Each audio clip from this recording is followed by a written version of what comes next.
आपका बहुत बहुत धन्यवाद, आपने हमें समय दिया। आपका भी बहुत बहुत धन्यवाद। आपने बहुत जेन्युइन चीज़ों को उठाया और मैं उम्मीद करता हूं कि हमारे क्षेत्र के वासी इस इंटरव्यू से कुछ सही जानकारी उन तक पहुंचेगी। और मैं सबसे आह्वान करूंगा कि इसमें प्रयास करें और मुझे पूरा विश्वास है विलंब हो सकता है लेकिन पूर्णिया को एयरपोर्ट को डिनाई नहीं कर सकता। नमस्कार दोस्तों, पूर्णिया एयरपोर्ट को लेकर लगातार पूर्णिया की जनता, पूर्णिया के समाज सेवी और बुद्धिजीवी लगातार धरना प्रदर्शन कर रहे हैं, सड़कों पर उतर रहे हैं, कभी पैदल मार्च कर रहे हैं, कभी कैंडल मार्च कर रहे हैं, कभी भूख हड़ताल कर रहे हैं और लगातार तकरीबन 24 सप्ताह से धरना प्रदर्शन कर रहे हैं और वो लगातार बैठकें भी कर रहे हैं।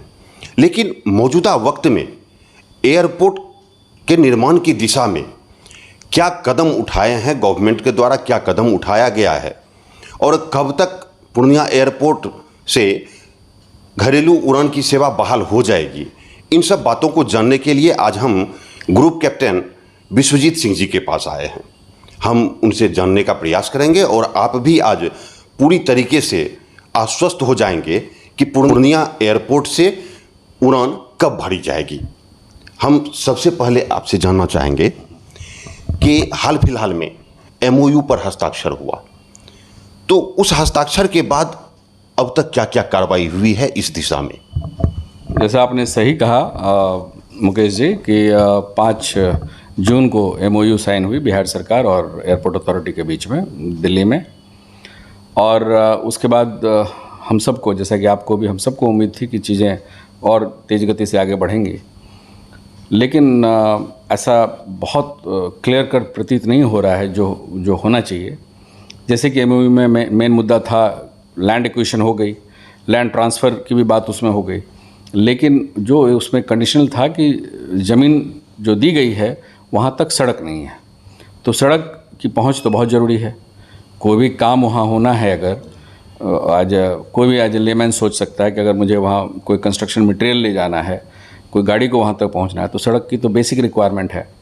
तो इसलिए सड़क 4 लेन कनेक्टिविटी की बात एयरपोर्ट अथॉरिटी के चेयरमैन ने चीफ सेक्रेटरी को लिखकर जताया था और उसके बाद चीफ सेक्रेटरी ने कंफर्म किया था कि सड़क की 4 लेन कनेक्टिविटी हम लोग नेशनल हाईवे तक देंगे।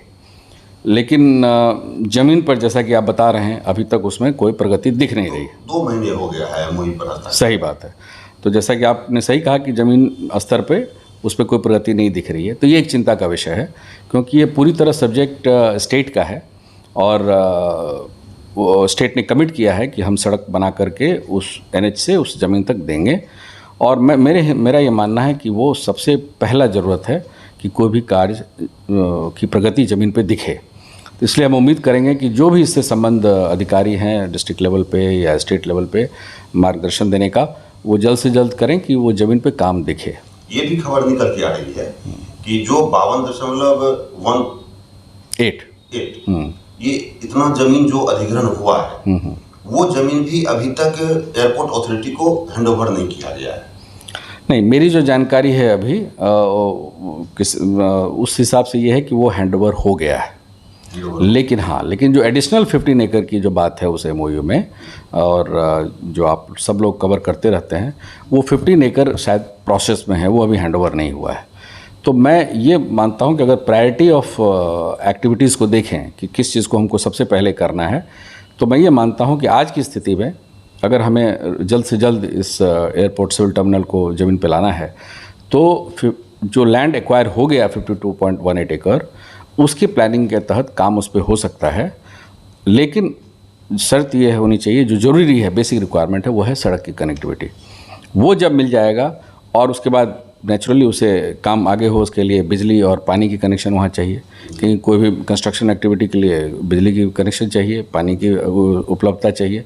तो ये 3 चीज़ जो मेरे हिसाब से बहुत बेसिक है, सड़क, इलेक्ट्रिसिटी कनेक्शन वहाँ पे और पानी की उपलब्धता, ये 3 चीज़ अगर प्रशासन, बिहार सरकार वहाँ प्रोवाइड कर देती है, तो उसके बाद मुझे लगता है बॉल एयरपोर्ट अथॉरिटी के कोर्ट में रहेगा कि वो अपनी कंस्ट्रक्शन का काम कितना जल्दी वहाँ शुरू करें। यानी ये कहा जाए कि बिहार सरकार अगर काम करती है समय पर, तो समय पर एयरपोर्ट का निर्माण कार्य प्रारंभ हो सकता है। अवश्य, क्योंकि मेरा ये मानना है, जैसा कि आप भी जानते हैं, कि ये पूरा का पूरा सिविल एविएशन का जो प्रोजेक्ट होता है ये किसी एक एजेंसी का नहीं है। इसमें मल्टी एजेंसीज है, 2 सरकारें हैं, भारत सरकार है और बिहार सरकार है। तो इन दोनों सरकारों के बीच में बहुत सारे एजेंसीज हैं, सबको जॉइंटली करना पड़ता है। ठीक है, प्रोसीजर के नाम पे बहुत सारी दिक्कतें आती हैं, समय लगता है, जो कभी कभी आम जनता उससे विचलित हो जाती है, ऊब जाती है कि इतना समय क्यों लग रहा है। लेकिन हम लोग सब प्रशासन में रहे हैं और आप इस बात को समझते हैं कि कभी कभी ज़रूरत से ज़्यादा समय लग जाता है। जैसे पूर्णिया केस में हुआ, मामला कोर्ट में चला गया, तो वो सब एक अनवांटेड एक डिले हुआ, बट अनडिज़ायरेबल डिले है, बट अनअवॉइडेबल डिले था। जब कोर्ट में गया तो किसी के वश की बात नहीं थी। तो उन सब चीज़ों को अब पीछे छोड़ते हुए हमें पीछे नहीं जाना है, पुरानी चीज़ों को नहीं देखना है, हमें बस देखना है कि हम आगे कैसे बढ़ें। और आगे बढ़ने के लिए बहुत ज़रूरी है कि अब जो मामला स्टेट का है, जैसे कहा कि मैंने सड़क, वहाँ पर पानी और बिजली के कनेक्शन, ये 3 चीज़ अगर प्रोवाइड कर दे बिहार सरकार, तो मुझे लगता है कि उसके बाद एकदम क्लैरिटी रहेगी कि ये अब भारत सरकार के एयरपोर्ट अथॉरिटी का काम है कि वो आगे के कार्य को, कंस्ट्रक्शन जो टर्मिनल का है, वो उसको आगे बढ़ाए। एक बात और बार बार उठती रहती है कि पोटा केबिन के तहत उड़ान भरी जा सकती है यहाँ से, क्या ऐसा संभव है? देखिए, संभव तो सब कुछ है। पोटा केबिन के, जैसे दरभंगा में हाँ, पोटा केबिन के तहत पहले स्टार्ट हुआ। एकदम आप सही कह रहे हैं। पोटा केबिन आधारित एयरपोर्ट चल रही है, दरभंगा जैसा कि आपने कहा वो चल रही है, वो संभव है, इसमें असंभव वाली कोई बात नहीं है। लेकिन जहाँ तक मैं विटनेस हूँ, जैसे हम 16 मार्च, इस साल के 16 मार्च को एक एमपीज़ के डेलीगेशन को लेकर के हम माननीय सिविल एविएशन मंत्री श्री सिंधिया जी से मिले थे, और उन्होंने ये बात, मैं आपको बता दूं कि उस डेलीगेशन की जो तस्वीरें मुझे देखने के लिए मिली, तो मुझे लगा कि विश्वजीत सिंह जी से मिलना चाहिए, क्योंकि उस डेलीगेशन में विश्वजीत सिंह जी भी उपस्थित थे। वो तस्वीर में मैं आपको दिखा रहा हूँ, देखिए आप। तो उस मीटिंग में माननीय मंत्री सिंधिया जी ने बहुत क्लियरली माननीय सांसदों को बताया उस मीटिंग में कि देखिए, मैं क्योंकि मैंने भी ये सवाल उठाया था कि सर टेम्प्रेरी बेसिस पे आप इसको कर दें तो क्षेत्र के लोगों का बहुत बड़ा कल्याण होगा। तो उन्होंने बोला कि देखिए, हमने जहाँ भी किया है टेम्प्रेरी में, उसके साथ साथ बहुत सारी दिक्कतें आती हैं, और वो दिक्कतें आप दरभंगा के एयरपोर्ट से वाकिफ़ हैं कि लोगों को बहुत दूर पैदल चलना पड़ता है, बैठने की सही जगह नहीं है, सुविधा नहीं है, तो उसके साथ बहुत सारे एसोसिएटेड प्रॉब्लम है, और खर्च तो जो हो जाता है हो ही जाता है। तो माननीय मंत्री जी का ये कहना था कि हमने अब एक डिसीजन ये लिया है कि टेम्प्रेरी बेसिस पे हम ना कोई काम करें, कि लोगों को असुविधा भी हो, काम से सेटिस्फाइड भी ना हो, और खर्च अपनी जगह हो जाए। तो क्यों नहीं, अगर हमें राज्य सरकार, अगर पूर्णिया केस में जो बहुत स्पेसिफिकली उन्होंने बोला कि अगर राज्य सरकार उस वक्त, क्योंकि ज़मीन भी हैंडओवर नहीं हुआ था, तो उन्होंने बोला था कि अगर ये ज़मीन और सड़क, ये 2 मुद्दा था, 16 मार्च को मिले थे। हाँ, 16 मार्च को, तो उन्होंने क्लियरली बोला था कि आप मुझे ये ज़मीन और ये सड़क दिलवा दें तो मैं काम शुरू कराने की गारंटी देता हूँ। बहुत उन्होंने स्पष्ट शब्दों में हमारे सारे माननीय सांसदों को कहा था, और मैं भी ये मानता हूँ कि ठीक है, थोड़ा सा इतना विलम्ब हुआ है, थोड़ा विलम्ब और हो जाएगा, लेकिन जब इंफ्रास्ट्रक्चर प्रॉपर बन के आएगी तो सारे लोगों के लिए, जो भी उसका उपयोग करेंगे, उनके लिए सुविधाजनक ही होगा। तो इसलिए मुझे इसमें कोई ये नहीं है कि पोटा ही होना चाहिए, हो सकता है, लेकिन अगर हम जल्दी से ये 3 चीज़ काम मैंने जो गिनाया, सड़क, पानी और बिजली कनेक्शन, अगर ये चीज़ मुहैया करा दें तो हमारा कंस्ट्रक्शन, मेन बिल्डिंग का काम बहुत जल्दी शुरू हो सकता है। ये भी एयरपोर्ट को लेकर पूर्णिया की जनता हो, समाजसेवी हो, बुद्धिजीवी हो, व्यापारी हो, उद्योगपति हो, सभी लोग सड़कों पर हैं। वो अपना प्रयास कर रहे हैं कि किसी तरीके से जल्द पूर्णिया से हम लोग हवाई उड़ान की सेवा शुरू कर लें, और हम लोग वो जो सपना है वो सपना हम लोग पूरा कर लें। इसमें आप स्थानीय जनप्रतिनिधियों की कितनी हिस्सेदारी को देख रहे हैं? अब मैं डायरेक्टली क्या बोलूँ इस पे, लेकिन फ़र्ज़ सबका बनता है। जैसा आपने कहा कि सारे बुद्धिजीवी, आम जनता भी, जब मार्च निकाली गई सड़क शहर के अंदर, तो आप विटनेस हैं उसके कि घर घर से लोग निकल करके उसमें ज्वाइन किए। तो वो स्पॉन्टेनियस मार्च था, और जो स्टार्ट हुआ हार्डली बहुत कम लोगों को पता था, लेकिन जब सड़क पे चलने लगे तो हज़ारों का कारवां बन गया। तो उससे शो करता है कि इसमें हर इंसान का कनेक्ट है, हर कोई इससे जुड़ना चाहता है कि ये फैसिलिटी आए, और ये वाजिब भी है, क्योंकि ये आज के डेट में ये कोई लग्जरी नहीं रहा। ये बेसिक एमिनिटीज़ हो गया, इन द सेंस कि ये हमारे इकोनॉमी के विकास के हर क्षेत्र को अफेक्ट करता है। चाहे हमारे विद्यार्थी बाहर पढ़ रहे हों, चाहे हमारे मेडिकल फैसिलिटीज़ के जाना हो, चाहे यहाँ इंडस्ट्रीज़ को आना हो, क्योंकि इंडस्ट्रीज़ आप जानते हैं बिहार हम बहुत इंडस्ट्रीज़ में कमज़ोर है। अगर उसमें भी हमें इनवाइट करना है तो एयरपोर्ट सबसे बड़ा मुद्दा है।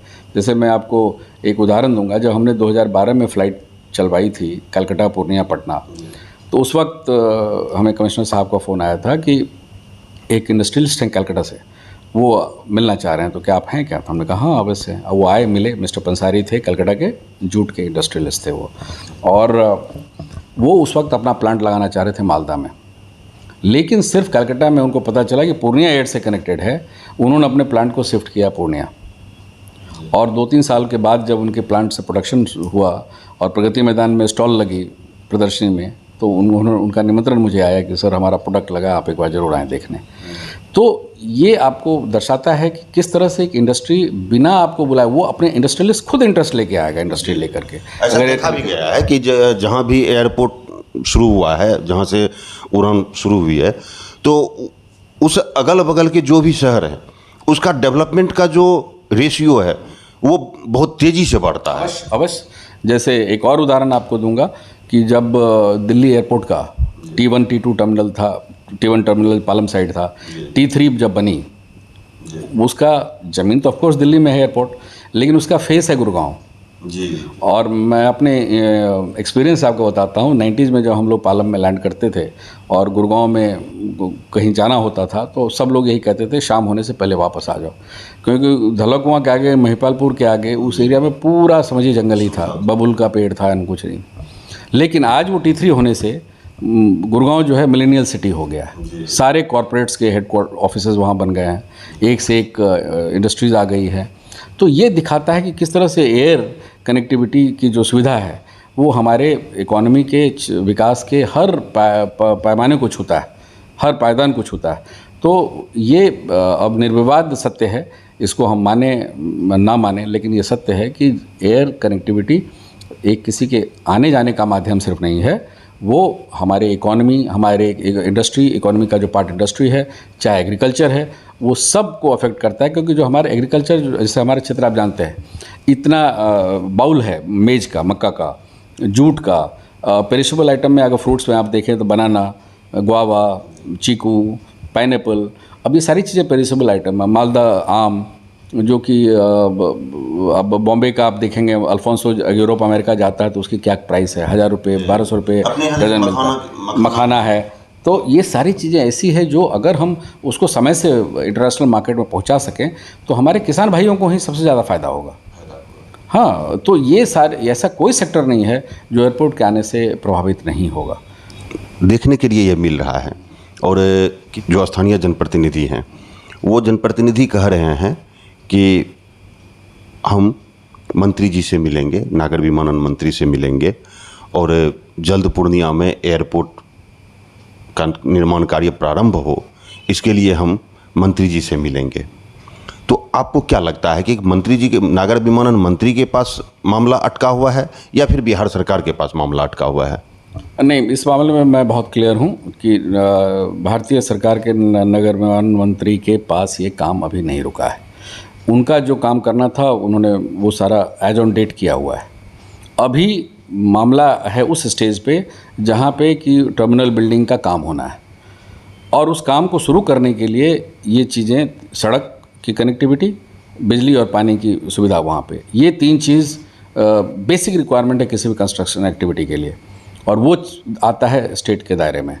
तो इसलिए मैं ये मानता हूँ कि अगर ये काम स्टेट कर दे और उसमें उसके बाद कोई कार्य में विलम्ब होता है तो अवश्य हम कह सकते हैं कि भारत सरकार की एजेंसी एयरपोर्ट अथॉरिटी अपना काम में विलम्ब कर रही है। लेकिन आज की स्थिति, अगर वस्तुस्थिति आप कहें, तो ये मानूंगा कि ये विलम्ब जो है हमारे स्टेट के लेवल पे है, क्योंकि हम सड़क की कनेक्टिविटी वहाँ तक दे नहीं पाए हैं और नेचुरली बिजली और पानी की व्यवस्था वहाँ नहीं कर पाए।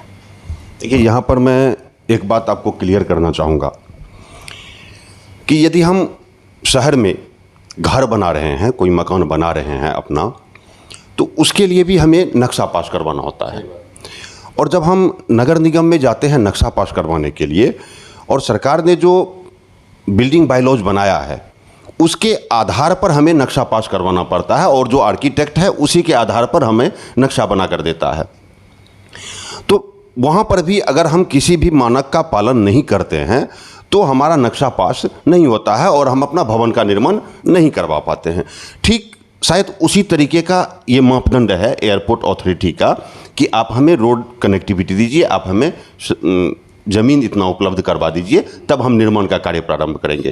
क्या ऐसी ही बात एयरपोर्ट अथॉरिटी में है? जो पूर्णिया में या फिर किसी शहर में हम बिल्डिंग बनाने के लिए जाते हैं, जो मानक का पालन हमें वहाँ करना पड़ता है, क्या उसी तरीके का मानक का पालन करना पड़ेगा एयरपोर्ट अथॉरिटी के?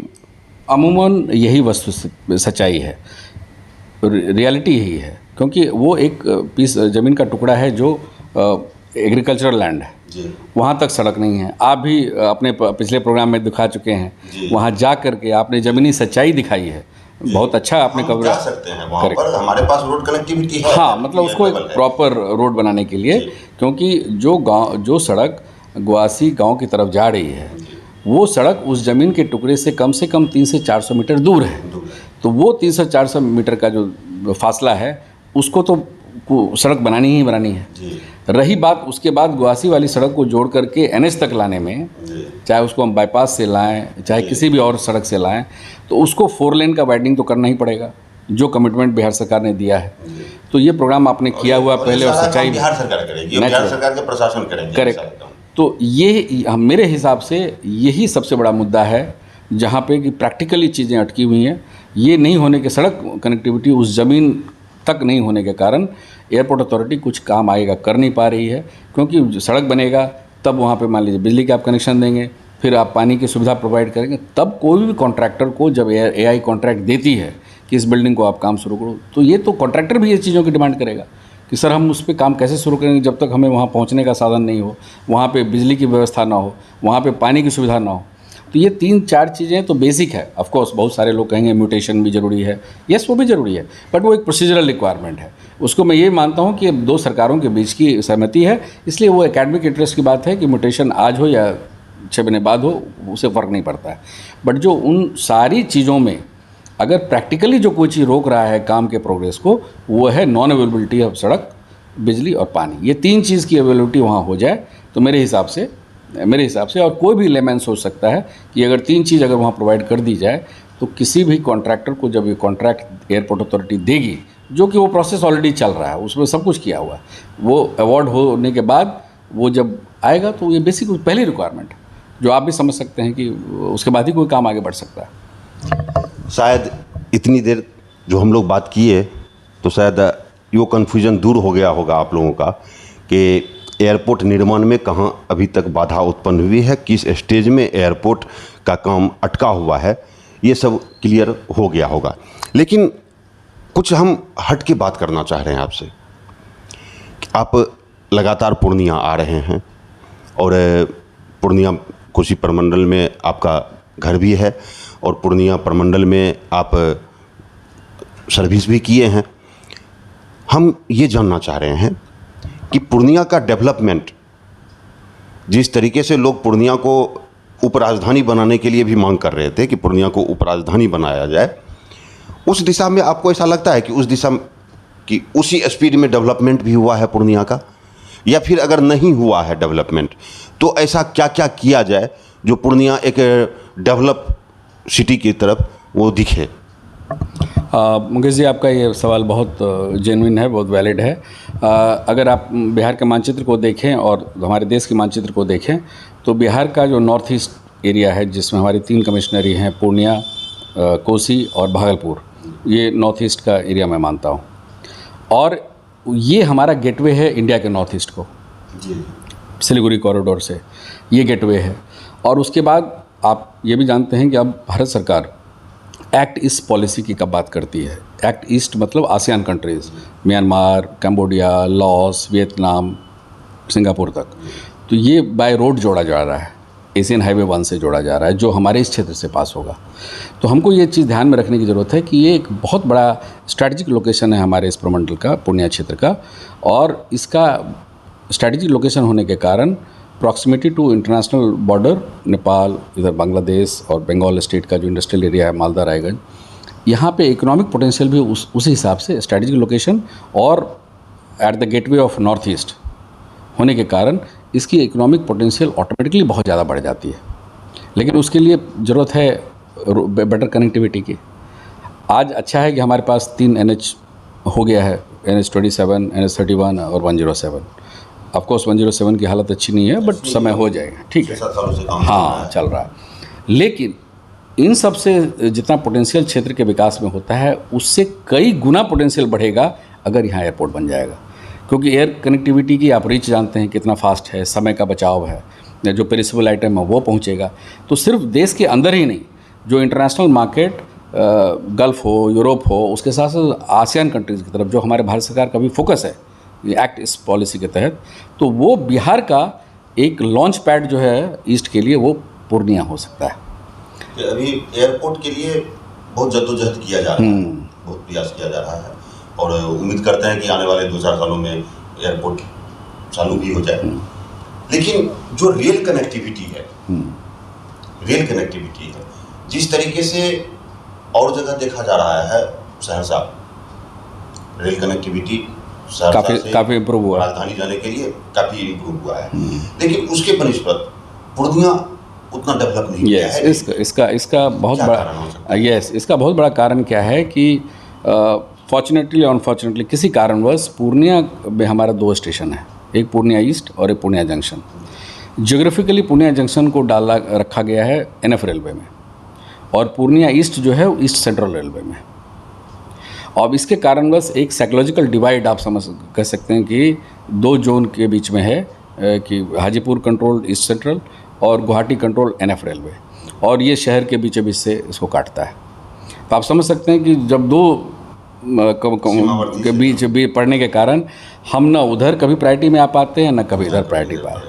तो इसका एक मैं आपको पुराना वाक़या आपको बताऊंगा। जब श्री रामविलास पासवान जी रेल मंत्री थे और मैं उनको फ्लाई कर रहा था पटना से, उनको बिरौल और बिथान लाइन का उनको फाउंडेशन करना था और हाजीपुर से लेके समस्तीपुर वाली गेज कन्वर्जन की फाउंडेशन करना था, तो उनको उसके ट्रिप पे लेके आया था मैं। और मैंने उनसे जब हम लोग बैठे थे तो बहुत ही फेमिलियर वे में पूछे, और ऋषि जी बताइए आप भी बिहार से हैं, क्या कर सकते हैं ऑल दैट।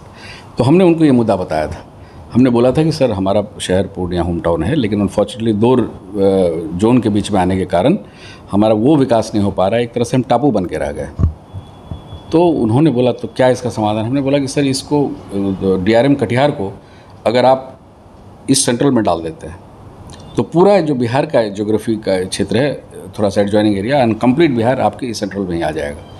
और मुझे याद है कि उन्होंने अपने रेल बजट में इस चीज़ को किया था, कटिहार को किया था, लेकिन अनफॉर्चुनेटली वो शॉर्ट टर्म रहा और सब्सिक्वेंटली उसको दूसरे बजट में उसको किसी दूसरे मंत्री ने उसको वापस स्टेटस को कर दिया। तो मैं ये मानता हूँ कि ये एडमिनिस्ट्रेटिव डुअल कंट्रोल के कारण, इस सेंट्रल NF के कारण पूर्णिया अनफॉर्चुनेटली एक टापू बन के रह गया है, पहली बात। दूसरी बात, जो प्रयास हमारे लीडरशिप में होनी चाहिए कि हम कैसे पूर्णिया के, जैसे कि राजधानी अब कटिहार होकर के आज कई राजधानी चल रही है, आप डिब्रूगढ़ वाली 2 चल रही है, उसके अगरतला वाली चल रही है, फिर एक नाहरलगुन ईटानगर से चली, वो सब उसी लाइन से क्रॉस कर रही है। हमने कई बार और अभी प्रयासरत हैं कि एक कम से कम राजधानी पूर्णिया सहरसा मधेपुरा होकर के रूट हो, जिससे कि कम से कम एडिशनल ये दोनों कमिश्नरी जो है सहरसा और पूर्णिया, ये इस रेल राजधानी से कनेक्ट हो जाए। और अब तो हमारा दरभंगा कोसी ब्रिज भी बन गया है, उधर से भी निकाल सकते हैं। तो ये सारे ऑप्शंस होने के बावजूद अनफॉर्चुनेटली कोई राजधानी की कनेक्टिविटी या लॉन्ग डिस्टेंस ट्रेन की कनेक्टिविटी पूर्णिया होकर के वेस्ट की तरफ या साउथ की तरफ नहीं हुआ है अभी तक। तो ये एक बहुत बड़ा दुर्भाग्य का विषय है। दूसरा, अगर आप रीजनल कनेक्टिविटी की बात भी दें, इंटरसिटी पूर्णिया कमिश्नरी है, लेकिन आज तक पूर्णिया से पटना कैपिटल होने का इंटरसिटी नहीं है, वो भी कटिहार से चलता है। हम इतना तो प्रयास कर ही सकते हैं कि कटिहार के बदले पूर्णिया से चले, क्योंकि एक इंटरसिटी कैपिटल। और ऐसा बहुत कम देखा गया है कि राज्य का कोई बड़ा शहर हो, कमिश्नरी हेडक्वार्टर हो और उसको कैपिटल से राजधानी ना हो, कनेक्शन ना हो, ठीक है। तो एक इंटरसिटी तो सबसे पहली ज़रूरत होती है पूर्णिया की। और आप देखेंगे एक ट्रेन चली भी है कोसी करके पटना से पूर्णिया, और उसकी टाइमिंग्स इतनी ऑड है, वो सुबह 2:30 या 3 बजे आती है, 1:30 बजे आती है, है ना, और उसके बाद 3 बजे कुछ खुलती है, तो वो कोई टाइम नहीं है किसी भी आदमी को सही टाइम पे जाना और आने के लिए। तो बहुत सारी ऐसी चीज़ें हैं। ठीक है, वॉशिंग पिट का लोग कहते हैं कमी है, तो कमी है तो उसको पूरा करने की ज़रूरत है, पूरा किया जा सकता है, चाहे जंक्शन में आप करें, चाहे पूर्णिया कोर्ट में करें। तो अनफॉर्चुनेटली ऐसी स्थिति over a period of time develop हो गई है कि पूर्णिया रेल के मामले में भी एक टापू बन के रह गया है, जो एक बहुत बड़ा चिंता का विषय है। चलिए हम एक बार फिर से एयरपोर्ट पर आते हैं। जिस तरीके से शहर में बुद्धिजीवी, व्यापारी, व्यवसायी ये सब एयरपोर्ट की मांग कर रहे हैं, उस तरीके से ग्रामीण क्षेत्रों में उत्साह नहीं दिख रहा है एयरपोर्ट को लेकर। वहाँ ना किसानों में उस तरीके का उत्साह है और ना ही वहाँ के युवाओं में उस तरीके का उत्साह है। हाँ, भले कि शहर में ऐसा देखा जा रहा है कि युवाओं में भी उत्साह है इस बात को लेकर कि नहीं यहाँ पर होना चाहिए, वो आंदोलन में शरीक भी होते हैं। सही बात। लेकिन ग्रामीण क्षेत्रों से ना तो किसान आते हैं ना ही जवान आते हैं। अब मैं आपकी बात से पूरी तरह सहमत हूँ, और इसमें मैं समझता हूँ कि कहीं न कहीं हमारे कम्युनिकेशन में कोई कमी है। जो भी हमारे बुद्धिजीवी हों या युवा वर्ग हों, उन सबको थोड़ा और प्रयास करने की ज़रूरत है। और इसलिए मैं मेरी अपनी पर्सनल ये ख्वाहिश रही है कि ये जो मूवमेंट है पूर्णिया शहर से निकल कर के बाहरी क्षेत्रों में जाए, जो छोटे छोटे हमारे टियर 3 सिटीज़ हैं वहाँ जाए, जिससे कि हमारे किसान के भाई लोग रूरल एरिया में जो है उनको तक भी जानकारी पहुँचे। और उस तरीके से उनको समझाने की ज़रूरत है कि भाई आपकी जो एग्रीकल्चर की जो प्रोड्यूस है, जो आप पैदावार करते हैं, मंडी है, हाँ, एशिया की बड़ी मंडी, एग्जैक्टली, कभी वहाँ भी मीटिंग होनी चाहिए। एकदम आप सही कह रहे हैं, जिससे कि उनसे हम डायरेक्टली कनेक्ट कर पाएँ। उनकी जो शंकाएं हैं उनको जब तक हम सुनेंगे नहीं और उनका हम समाधान नहीं करेंगे, तो नेचुरली वो कनेक्ट हम नहीं बैठा पाएंगे। जैसे कि मान लीजिए एक छोटा सा उदाहरण देता हूँ। जैसे कि हमारे यहाँ मालदा आम आप हम सब खाएँ, इतनी लाजवाब उसकी क्वालिटी है, टेस्ट है, और उसकी कीमत आप जानते हैं कि 40-50 रुपये से स्टार्ट होकर 100 रुपये किलो तक में वो बेचारा ख़त्म हो जाता है। लेकिन वहीं एक महाराष्ट्र गोवा की आम है अल्फोंसो, उसकी कीमत ही 500-600 से शुरू होती है और 1200-1500 रुपये तक में जाती है। क्यों? क्योंकि जब जैसे ही पैदावार उसकी शुरू होती है वो एक्सपोर्ट होने लगता है, यूरोप अमेरिका चला जाता है, क्योंकि उसको उस तरह से मार्केट किया गया है। तो वहाँ का किसान भी अल्फोंसो की काफ़ी खेती करते हैं, पैकेजिंग करते हैं और सही जगह पहुंचाते हैं और उनको अच्छा पैदावार मिलता है। उसी तरह से हमारा चाहे मखाना बेस्ड प्रोडक्ट हो, चाहे मैंगो है, चाहे और उस तरह की पेरिसेबल चीज़ें हैं, चाहे लीची है, बनाना है, ये सारी जो चीज़ें हैं जो किसान भाई लोग उपजाते हैं और उनकी बेसिक कई बार उनकी पैदावार की लागत भी नहीं निकल पाती है। जैसे पिछले बार मैंने सुना कि मखाना लगाया बहुत लोगों ने, लेकिन जब नहीं मार्केट रेट मिला तो उन्होंने खेत में ही छोड़ दिया, उचित मूल्य ही नहीं मिला। तो ये बहुत दुर्भाग्य का विषय है और इसके लिए हमारे पॉलिसी मेकर, हमारे लीडरशिप को इसके लिए रिस्पॉन्सिबिलिटी लेनी पड़ेगी कि उनको आगे बढ़कर इस चीज़ का प्रमोशन करना पड़ेगा। उस तरह की इंडस्ट्री उनको देनी पड़ेगी कि उनके पैदावार का सही मूल्यांकन हो और सही पैकेजिंग के साथ बाहर के मार्केट में पहुँचे इंडस्ट्री, और साथ साथ कम्युनिकेशन एयरवे। तो ये इंडस्ट्री आएगी एयरपोर्ट आने से और ये प्रोडक्ट बाहर जाएगा एयरपोर्ट से। तो आप समझ रहे हैं कि कितना बड़ा ये लिंक है एयरपोर्ट।